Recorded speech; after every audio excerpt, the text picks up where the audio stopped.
Olá, mulheres, sejam muito bem-vindas. Meu nome é Isabela Braga, hipnoterapeuta especialista em compulsão alimentar. E esse é o Pode Mais Leve, um canal onde você vai entender tudo sobre os transtornos alimentares e como construir uma vida mais leve.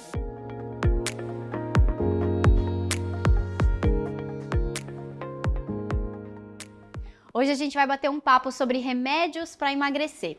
Esse é um assunto bastante polêmico. Será que eles são vilões ou aliados do emagrecimento sustentável? E será que eles também te ajudam com o seu comer emocional? A gente vai falar um pouquinho sobre esse assunto para poder te ajudar a decidir o melhor caminho. E para falar sobre isso, eu trouxe aqui uma médica incrível que, por acaso, é a minha endocrinologista e que também compartilha muitas pacientes em comum comigo para explicar tudo sobre as medicações que promovem emagrecimento, doutora Andréia Abud. Déia, seja muito bem-vinda. Para mim é uma honra, um prazer receber você aqui, porque além de mim, endocrinologista, a gente tem tantas coisas em comum e eu tinha certeza que você aqui ia poder agregar muito para quem está escutando esse podcast. Eu que agradeço muito o convite, é uma honra enorme estar aqui, é uma honra ser sua médica e amiga e estou disponível para tirar todas as dúvidas e enriquecer esse Pode Mais Leve, que é maravilhoso. Obrigada, Déia. Vamos começar falando um pouquinho sobre medicações para emagrecimento. Quais são os tipos, quando que é indicado, quando não é indicado? Tá, antes até de falar sobre medicações para emagrecimento, eu queria tirar um pouquinho esse termo, medicações para emagrecimento, porque o paciente com sobrepeso e obesidade, ele já carrega uma culpa tão grande de estar acima do peso, que quando a gente fala medicamentos para emagrecimento, parece que é aquela pessoa que quer o projeto verão, quer perder uns 3 quilinhos e vai usar um remédio para emagrecer, e aí o mérito do emagrecimento não vai ter sido por conta de todas as outras modificações, e sim apenas por conta do remédio. E a gente tem usado muito o termo hoje medicamentos para obesidade. Afinal de contas, obesidade é uma doença crônica que merece tratamento. Então a gente está tentando de fato tirar esse remédio para emagrecer, como o Projeto Verão, e usar medicamentos para obesidade. Perfeito, porque na verdade essa é a indicação então de um remédio que promove um emagrecimento. É um remédio para quem tem uma doença como a obesidade. Exatamente. Por que a obesidade é uma doença crônica? Porque o reganho de peso ele é natural. Porque quando a gente perde peso, o nosso corpo ele se acostuma com aquele peso máximo da vida e ele vai fazendo de tudo para voltar aquele peso máximo como se fosse um peso confortável de reserva energética. Por isso que é uma situação crônica, como hipertensão. O paciente tem hipertensão, toma um medicamento para controle pressórico, a pressão baixa. Se ele para, a pressão volta a subir. Então, por isso que a gente considera a obesidade uma doença, porque o peso máximo da vida ele costuma ser restabelecido. E aí, já aproveitando o gancho, para quem que é indicado o tratamento medicamentoso para obesidade? Para todos os obesos.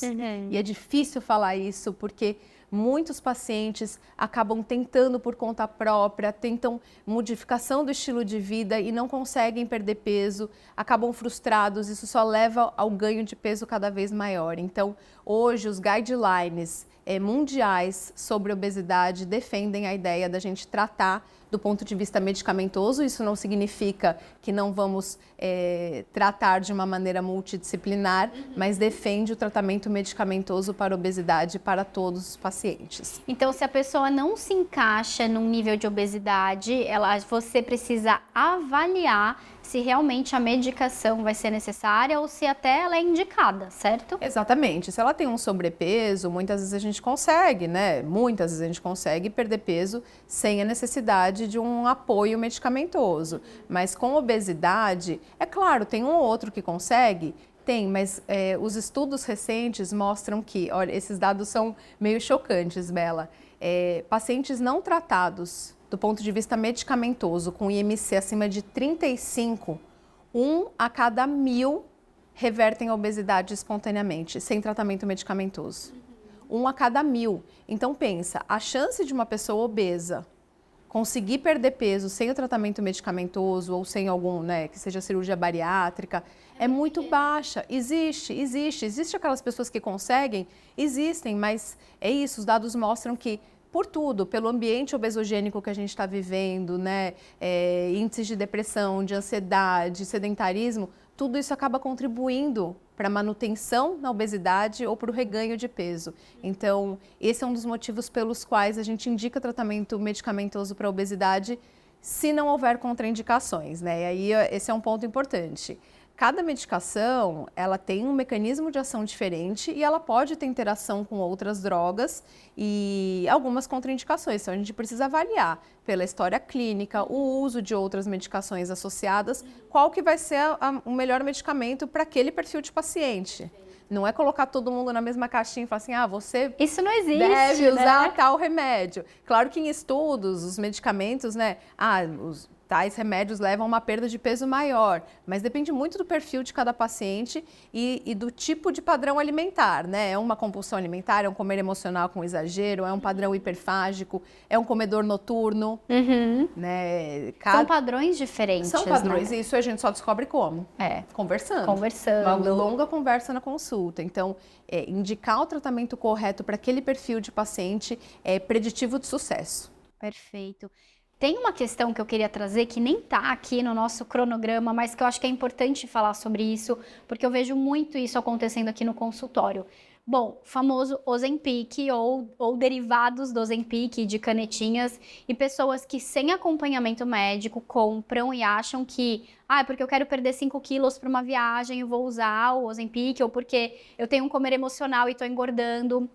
Isso me gera sofrimento, eu vou lá, eu compro o Ozempic e sozinha começa um tratamento, né? Primeiro que a gente, enquanto profissional, não julga, mas a gente entende que existe uma lacuna e existe um problema no uso de um medicamento que é um medicamento que pode gerar muito resultado para quem precisa, né? Mas que tem sido usado de uma maneira muito banalizada e que existem contraindicações, né? Então, você também tem percebido isso no consultório? Sim, inclusive algumas pacientes provavelmente vão assistir. Eu atendo muitas pacientes que chegam no consultório já tomando Ozempic e me olham com aquela cara assim, ai doutora, você vai me matar, mas eu comprei Ozempic por conta própria. Aí eu já acordo, eu falo, não, eu não vou te matar, mas vamos ver se é a melhor medicação para você, sim. né? Então assim, realmente esse não é o objetivo, não é julgar, não é crucificar um paciente uma pessoa que está usando Ozempic por conta própria, mas isso não deve ser feito de maneira nenhuma. Por quê? Existem sim contraindicações em relação a essa medicação,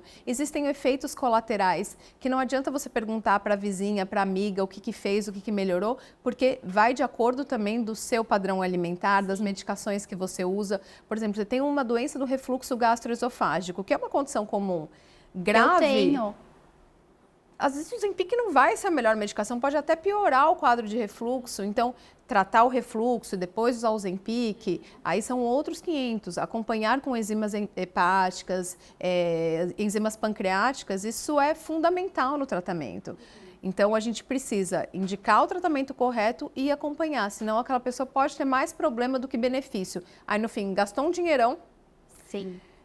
Pode até perder peso, mas às custas, ficou vomitando, essa não é a ideia, né? Porque daí é uma perda de peso não saudável, perdeu massa muscular junto e no fim reganha todo o peso perdido. Então, usar por conta própria, gente, realmente não vale a pena. É alerta. E se tem um motivo que eu trouxe a Andréia aqui, porque ela é a minha médica e eu sei o quanto ela é acolhedora, além de ter especialização em coach de saúde, é que a gente precisa de profissionais que tenham empatia e que não julguem a gente. Quem sofre com transtorno alimentar, só quem sofre com transtorno sabe como é julgado, como muitas vezes vai num médico e abre um pouco da sua dor e é julgado. Você não tem força de vontade, você precisa se esforçar mais, poxa, isso aqui que você faz não é legal.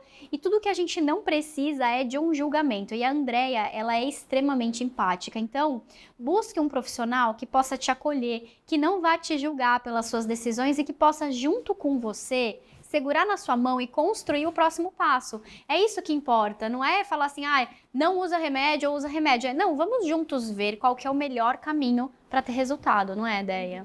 Eu tô até dando risada porque sexta-feira passada eu cheguei em casa depois do meu último atendimento e eu tava com cara de choro. Aí a minha irmã assim, por que você tava chorando? A minha irmã tava com meu filho. Por que você estava chorando? Daí eu, porque eu me conectei tanto com a paciente, a última consulta, ela muito sofrimento por obesidade e compulsão alimentar. que eu acabei me emocionando na consulta e chorei, né? A minha irmã ainda brincou, não basta seus problemas, você chora dos outros. Eu falei, não, mas é isso, né? A gente se colocar, é claro, não é chorar em todas as consultas, mas realmente aquela história daquela paciente me tocou de uma maneira bem importante e eu acho que é isso, eu me conecto muito bem mesmo, entendo a dor do meu paciente e tento ajudá-lo da melhor forma possível, sem julgar, sem falar que tem que ter Sem força de apontar o vontade, dedo, né? porque é difícil ter força de vontade nesse ambiente que a gente está vivendo, né? E falando sobre compulsão alimentar, que eu acho que é uma das maiores dores, né, que eu recebo aqui no consultório, mas também de um comer emocional, às vezes transtornado, né, aquele comer exagerado, transtornado.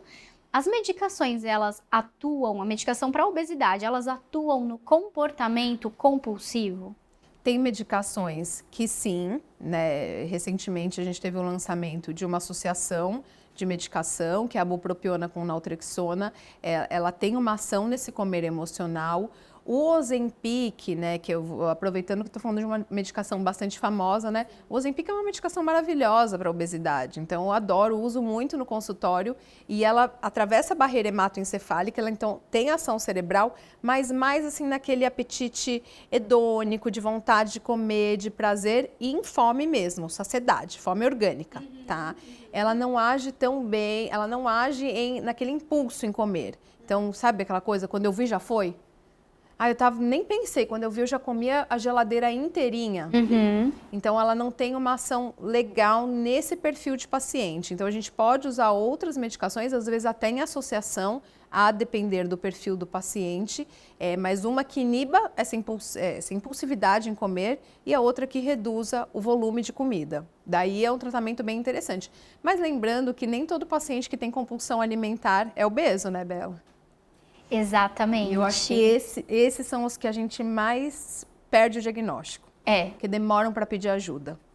Nem todo mundo que tem compulsão é obeso, nem todo mundo que tem compulsão come escondido e às vezes a gente tem dificuldade, né? Porque na sociedade o estigma é um obeso que tem compulsão. A gente tem dificuldade de entender que aquele paciente precisa de um tratamento específico mesmo sem ter um sobrepeso. Exatamente, porque também o que incomoda e o que sofre é o transtorno compulsivo.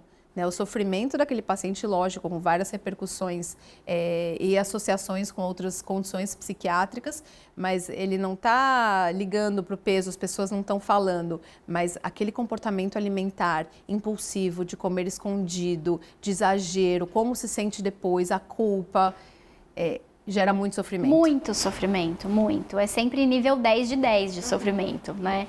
E aqui o mais importante que eu quero que você entenda, e é por isso que aqui no Pode Mais Leve eu tenho vários profissionais, porque é assim, você sofre com compulsão alimentar, com comer emocional, e imagina que você precisa atravessar uma ponte para chegar no lugar que você quer chegar, que é um lugar de uma vida leve, sem pensar o tempo todo em comida, sem exagerar com a comida. Para atravessar essa ponte, você pode encontrar vários caminhos, você pode trazer medicação, você pode trazer um tratamento psiquiátrico, você pode trazer uma nutricionista comportamental, você pode trazer terapia cognitivo-comportamental com terapia do esquema, você pode fazer hipnose. Existem vários caminhos que podem agregar nessa ponte que você vai cruzar. E é você que precisa escolher, e principalmente com um bom profissional que vai olhar para você e falar, poxa, mas não adianta a gente tomar essa medicação se você não cuidar do seu emocional. Tem muito gatilho emocional por trás desse seu comer, tem uma história de muitos traumas que levam você a comer. Então não adianta só a gente olhar para a medicação. E muitas vezes a pessoa busca terapia, mas ela está num nível de compulsão tão severo e um nível de sofrimento tão severo que você fala, gente, não tem por que não pensar numa medicação que vai te ajudar nesse momento. Mesma coisa da ansiedade, né? Pessoas que falam assim, não quero passar num psiquiatra, não quero tomar remédio para ansiedade, mas ela está num nível de 3 crises de pânico por dia. E talvez ela precise de um tratamento medicamentoso para cruzar essa ponte se cuidando mais, com mais leveza, com mais amor próprio, sem precisar se machucar tanto nesse caminho, não é? A gente fica muito querendo dar conta por si, né? Assim, conseguir por força de vontade, conseguir sem remédio. E aí, nessas horas, as coisas só vão piorando, infelizmente, né? E o paciente, ele não vai sair do meu consultório só com a prescrição da medicação. Ele vai sair com isso, com essas orientações de psicoterapia, de nutrição, em alguns casos de hipnose. Então, depende muito, de novo, de cada perfil de paciente, mas a medicação não vai ser a única solução, mas ela ajuda a ele tomar até essas ações, porque às vezes o sofrimento está tão grande, tão intenso, que ele não consegue fazer as outras coisas, não consegue fazer uma atividade física, não consegue se abrir. Então, a gente reduz ali os episódios compulsivos, aí já dá uma clareada, aí já consegue conversar com uma psicoterapeuta, já consegue ir na nutricionista comportamental, entender que tipo de alimento está relacionado a que tipo de emoção, quais são os mecanismos de contracondicionamento, né, que a gente chama de substituição do episódio compulsivo de exagero por outra coisa que me dá prazer, né, que libera dopamina. Mas para isso eu tenho que ter, seria interessante uma medicação que desse uma segurada nessa onda para a pessoa ter tempo de pensar, falar assim, agora... Eu saio desse modelo, eu consigo pensar melhor e tomar uma decisão diferente. Que é algo que também a meditação ajuda muito a gente, né? A estar no momento presente, sair um pouco desse momento e falar, não, eu consigo agir diferente agora. E tem uma coisa que a gente tem em comum, Deia, que a gente sabe das nossas histórias, né? Eu acho que tem uma coisa que a gente tem em comum que permite que nós duas sejamos profissionais que realmente conseguem ajudar os nossos pacientes, que é a nossa história de vida, né? Eu acho que as coisas que a gente passou e a nossa história com o nosso corpo, com a nossa autoestima, eu acho que isso conecta muito com as pessoas que passam com a gente, que muitas vezes são julgados pelos profissionais. Então, compartilhe um pouquinho com quem está ouvindo sobre por que você consegue ajudar com tanto acolhimento o seu paciente. Bela, eu sofri muitos anos com obesidade e sobrepeso. E eu acho que eu fui muito limitada ao longo desse tempo. Assim, como criança, eu era excluída dos esportes, eu me sentia feia, as pessoas na escola me chamavam de gorda e eu não queria participar. Ali, socialmente, eu não queria participar dos esportes. Eu me tornei uma criança tímida por conta do meu peso. E hoje eu não sou tímida, eu sou extremamente extrovertida e eu fico pensando nisso, como que o meu excesso de peso impactou a minha verdadeira essência até eu conseguir me encontrar depois só na vida adulta, porque daí eu passei anos da infância com obesidade, não tinha transtorno alimentar, era mais um exagero mesmo, mas não tinha compulsão alimentar, até eu ir no endocrinologista quando eu tinha 12 anos, que me prescreveu sibutramina. Que para nossa época era muito comum, né? A gente vê ali, década de 90, sibutramina sendo prescrita para todas as crianças acima do peso. A gente não tinha as canetinhas também, né? A gente não tinha outros recursos. E o que foi interessante, Bela, e que eu vejo muitas pacientes minhas hoje com obesidade ou transtorno alimentar, é falar, nossa, mas eu nem sabia o que eu estava fazendo ali no endocrinologista. Mas aquilo partiu de mim. A minha mãe nunca falou, você precisa emagrecer, ou a minha família. Partiu de mim, estava me incomodando num tanto que eu falei assim, mãe, eu quero emagrecer. Me leva num médico. E aí o tratamento foi super bem. Eu tomei, na época, por uns 3 meses. Eu tinha 11, 12 anos e calhou com o estirão da puberdade. Então, assim, eu consegui emagrecer e me mantive ali no sobrepeso durante muitos anos da vida. E sedentária, porque tinha isso, eu tinha uma coisa com o esporte, que eu tinha aquela memória, eu era excluída, eu chorava, então... Vem até uma emoção de lembrar, né? Sim, eu comecei a fazer atividade física com 30 anos, né? Hoje eu tenho 37 anos, eu super estimulo meus pacientes a praticarem atividade. Uma atividade que dê prazer, né? Que dê prazer. Que não é só para emagrecer. Na época, assim, quando eu comecei, eu era residente de clínica. E eu comecei a fazer atividade física porque eu queria emagrecer, então assim, eu ia para musculação, fazer esteira, eu não gostava, mas eu ia, né, não gostava. E depois que eu comecei a explorar outros esportes e dança, que foi uma coisa que eu sempre amei, mas também tinha vergonha porque estava acima do peso, eu comecei a praticar atividade física estruturada, né, musculação, atividade aeróbica, para performar melhor no esporte. Então, para eu aguentar o kitesurf, que eu velejo, vou lá no fundão do mar, pô, tem que ter muita força na perna, no abdômen. Então aí eu ia já para musculação com aquele intuito, né? E eu quero velejar, eu quero seguir todos os velejadores. Então foi um estímulo ali super interessante, mas num primeiro momento foi, não, eu vou para academia porque eu quero emagrecer, não ia feliz, mas os benefícios pós-atividade física, né? Aquela sensação de bem-estar, obviamente, eu sentia até com concentração, melhora da qualidade do sono, os outros benefícios extra-emagrecimento, né? Então, foi ali que a minha chavinha virou e começou a mudar minha relação com a comida. Então, a atividade física me fez olhar melhor para a qualidade da minha alimentação, para o exagero, para entender o que era fome, o que era vontade. De novo, não tinha compulsão, mas eu exagerava muito. E muito merecimento, né? Ah, hoje eu tô de plantão. Ah, eu tô cansada. Não, mas hoje eu tô feliz, pô. Vamos juntar todo mundo da residência, fazer uma festinha e tomar uma cervejinha depois da residência. Então tinha muito evento social, muita compensação, era tudo em excesso. E depois a atividade física foi me clareando, eu fui escolhendo melhor as minhas exceções. E hoje é isso, eu me mantenho no meu peso perdido com consciência. Não é fácil eu me manter, porque eu já tive quase 80 quilos. Então, para eu me manter como eu estou hoje, eu tenho que o tempo todo prestar atenção, eu tenho que manter a atividade física, porque senão eu acabo reganhando peso. E vamos falar sobre esse reganho, então, né? Vamos pegar esse link, porque a grande queixa de quem faz um tratamento medicamentoso, seja porque é obeso e faz para obesidade, ou seja porque quer emagrecer e começa a tomar um remédio, às vezes até sem ter tanta indicação, é o reganho de peso. Doutora, eu parei o tratamento e eu tive reganho de peso. Fala um pouquinho sobre isso. O reganho de peso, infelizmente, é um processo natural do nosso corpo. E eu costumo falar que a manutenção do peso perdido é como subir uma escada rolante que está descendo. Então, você está ali se movimentando, se matando, né, fazendo um esforço do caramba para não sair do lugar. Então, depois que você emagreceu, você tem que se esforçar para se manter.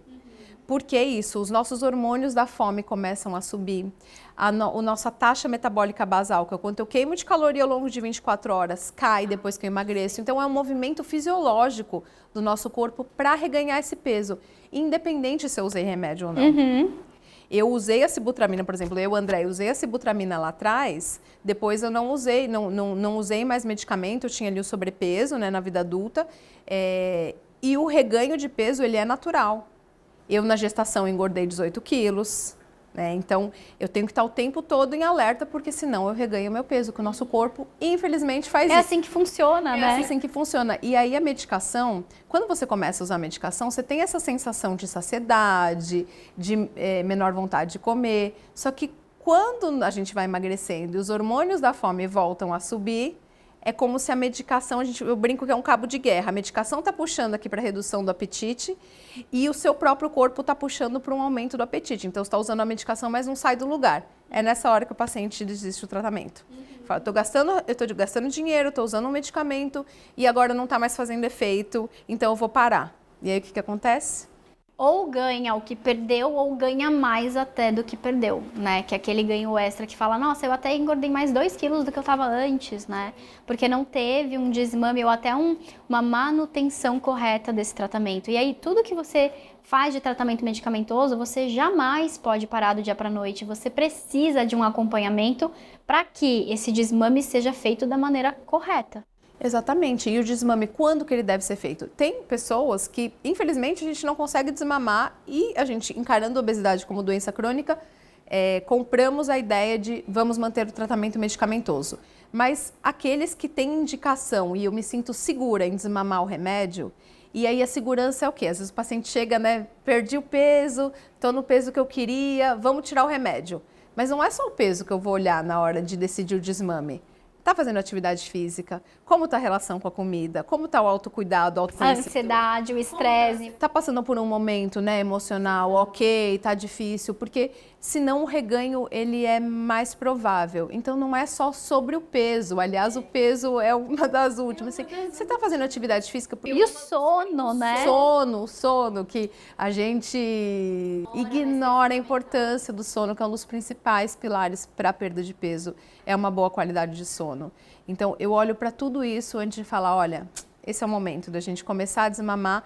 E mesmo quando eu faço o desmame, eu gosto de ter a pessoa assim na minha mão. Na minha mão eu digo, entre em contato comigo, me fala como que você está indo, você tem meu telefone. Porque a partir do momento que a gente começa a reduzir o medicamento e aquela pessoa já sente que está a fome vindo voraz ou que está reganhando peso, então vamos dar um passinho para trás, vamos retornar ao tratamento, depois em outro momento a gente vê de desmamar. E a gente né? precisa desmistificar um pouco esse lugar de, eu não estou tendo resultado, eu não vou voltar. Ou, se eu não perdi peso, eu não estou conseguindo manter, eu não vou voltar na Andreia porque ela vai me dar uma bronca. Procure um profissional que não faça isso com você, porque é nessa hora que você precisa desse profissional. Você merece que na hora do seu desafio e não na hora que você está dando tudo certo, que ele te ajude, né? Até uma pergunta que eu queria te fazer é: você sente diferença das pessoas que passam por um processo terapêutico e das pessoas que não passam por um processo terapêutico quando o assunto é emagrecimento ou manutenção, ou até essa questão desse comportamento alimentar? Porque eu sei que muitas pessoas buscam o medicamento sem buscar outras fontes, né? E claro, enquanto hipnoterapeuta eu sei da importância, mas você no consultório, você percebe diferença no resultado, na manutenção e no nível de satisfação da pessoa? Brutal, Bela. E eu pergunto, né, você faz terapia ou alguma outra forma de autocuidado? Porque o autoconhecimento, ele também te leva para esse lugar, né, de saber quais são os seus outros prazeres, quais são os mecanismos que você pode colocar, né, no lugar da comida. Então, além de mil outras coisas, né, mas falando de emagrecimento, a terapia é fundamental e muitos pacientes estão, né, batendo cabeça, não tem resultado na perda de peso, mesmo usando medicamento, a hora que começa a fazer terapia, vira uma chave. Porque muitas vezes, por exemplo, um paciente que ele tem um desafio, um relacionamento tóxico no trabalho, por exemplo, ele tem um ambiente de trabalho tóxico. Ela pode buscar a medicação, vai ter resultado, só que o ambiente do trabalho é acionador de gatilho emocional o tempo todo. Então, se ela não trabalha terapeuticamente esse ambiente dela, ela vai voltar para o ambiente de trabalho, vai lidar com conflitos emocionais que ela não consegue ter ferramenta para lidar, e ela vai voltar para casa e vai comer, ou no trabalho ela vai comer. E isso não tem relação com a medicação, isso tem relação com o emocional. Mesma coisa de uma pessoa que carrega traumas, que sofreu um abuso, que passou por um luto muito forte, que tem uma marca ali que gera dor. E para lidar com essa dor, ela usa comida como aquele momento de prazer, aquele afago, que muitas vezes é inconsciente. Não é nem que ela para e pensa assim, não, eu tô triste, deixa eu comer. Não. Ela está se sentindo meio mal e ela vai lá e ela vai buscando a comida. Muitas vezes a medicação não vai atuar nesse lugar. Então é muito importante que a gente entenda que o ser humano, ele é um ser integral, ele tem várias facetas e não é um único caminho que vai levar a pessoa a entrar em remissão ou a entrar num peso normalizado, se ela não entender que o emocional tem um papel muito importante no resultado, né? E Bela, até de novo pegando um gancho, porque eu acho que trazer histórias também do consultório acaba conectando com outras pessoas que sofrem das mesmas dores, né? E há 2 semanas eu atendi uma paciente que só vinha ganhando peso e ela, você falou de ambiente de trabalho tóxico, o chefe dela, depois que ela já era obesa, e trocaram o chefe. E esse chefe é gordofóbico. Então, e ele fala o tempo todo para ela, mas você não vendeu o produto tal porque você tá gorda. E aquilo só foi piorando o quadro dela e ela ganhando cada vez mais peso, mas ela é uma pessoa assim que super se cuida no sentido de saúde mental também, passa com psiquiatra, faz terapia 2 vezes por semana. E depois de mais de 1 ano nesse ganho de peso, mesmo usando medicação, ela não teve resposta, ela decidiu sair do trabalho. E ela me contou na última consulta que ela só conseguiu decidir sair do trabalho porque ela viu que ele não ia mudar, que ela já tinha conversado de todas as maneiras possíveis, ela decidiu sair do trabalho, ela começou a emagrecer. E isso é autocuidado, né? É você entender o seu limite, é você entender que, tá bom, esse contexto aqui me machuca. Até onde que eu vou nesse contexto, né? Eu posso, e muitas vezes isso... Olha, você que está escutando esse podcast, é importante que você entenda isso. Que muitas vezes a gente é vítima de situações, né? A gente não escolhe passar por situações abusivas, um abuso psicológico ou um ambiente de trabalho. A gente é vítima. Só que você precisa se tornar protagonista. E uma vez que você sofre isso, não dá para você se manter no lugar de vítima. Em algum momento você vai precisar colocar limites e você vai estar no poder da decisão. Igual ela. Poxa, eu tô sendo vítima desse chefe, desse ambiente por muito tempo. Isso tem me gerado dor. Em algum momento eu vou precisar me empoderar de falar, eu mereço mais do que isso. E eu vou buscar esse mais em outro lugar, né? E é muito difícil fazer isso sozinho. Por isso que a terapia... meditação ajuda a ter esses insights, né? E você conseguir agir daquilo que talvez você até saiba no seu inconsciente, que é melhor para você, mas tomar ação com apoio, com psicoterapia, com acolhimento, faz toda a diferença para que as coisas fluam. Então, sim, faz toda a diferença no tratamento da obesidade, do transtorno alimentar, a psicoterapia. Amo. Amo também. Deia, para quem está ouvindo esse podcast, está se identificando com tudo que você falou, já tentou muitas coisas, mas não consegue se libertar desse efeito sanfona, desse exagero, já tentou de tudo. Qual que é a dica que você dá para essa mulher? Se acolha, né? Não se culpe, busque ajuda, busque profissionais que vão te entender, vão abraçar a sua história e não tenha medo do tratamento. Tanto o tratamento medicamentoso como o tratamento psicoterápico, o tratamento de hipnose, tudo isso vai te dar suporte para conseguir melhorar, para conseguir controlar essa doença. Então, é isso, Bela, assim, busque ajuda.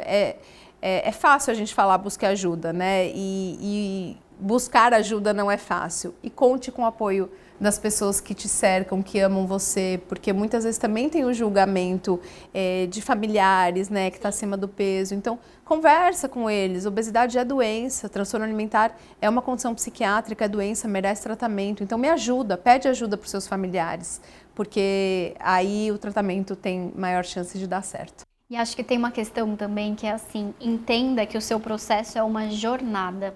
Nada do que você fez até agora está perdido. Talvez você só não tenha encontrado ainda algo que faz você chegar onde você quer chegar, mas tudo isso fez parte da sua história.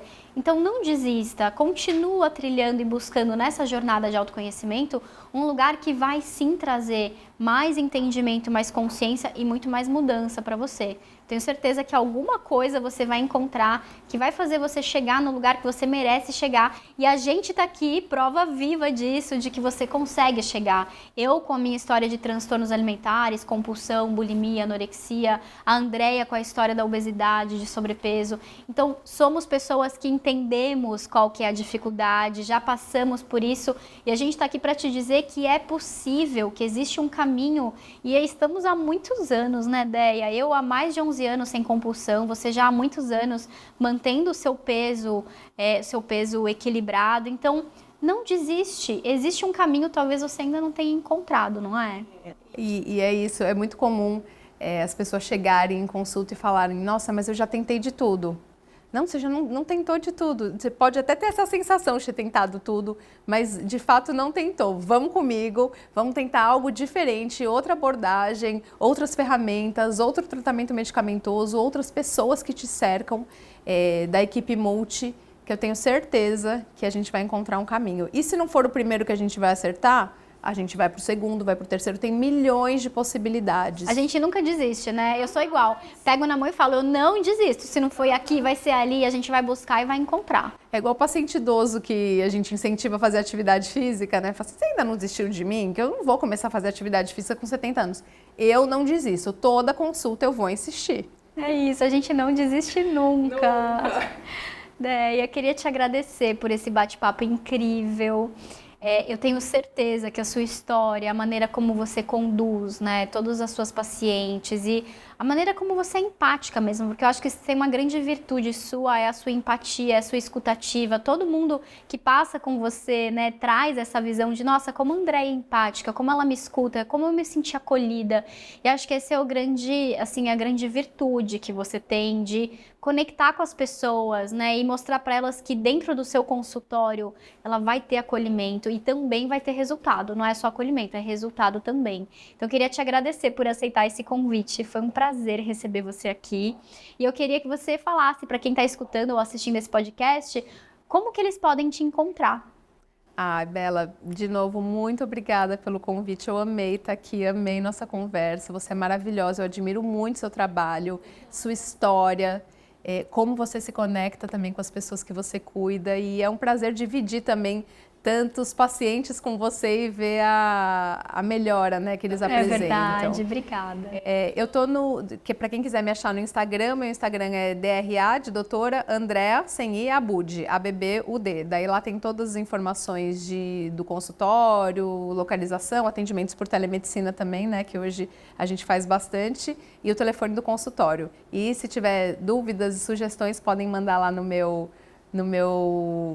nas mensagens que eu vou ter o maior prazer em responder. Entre em contato com a Andréia, ela é maravilhosa, eu assino embaixo porque ela realmente é muito especial. E esse foi mais um episódio do Pod Mais Leve, eu espero que você tenha gostado e a gente se vê no próximo episódio.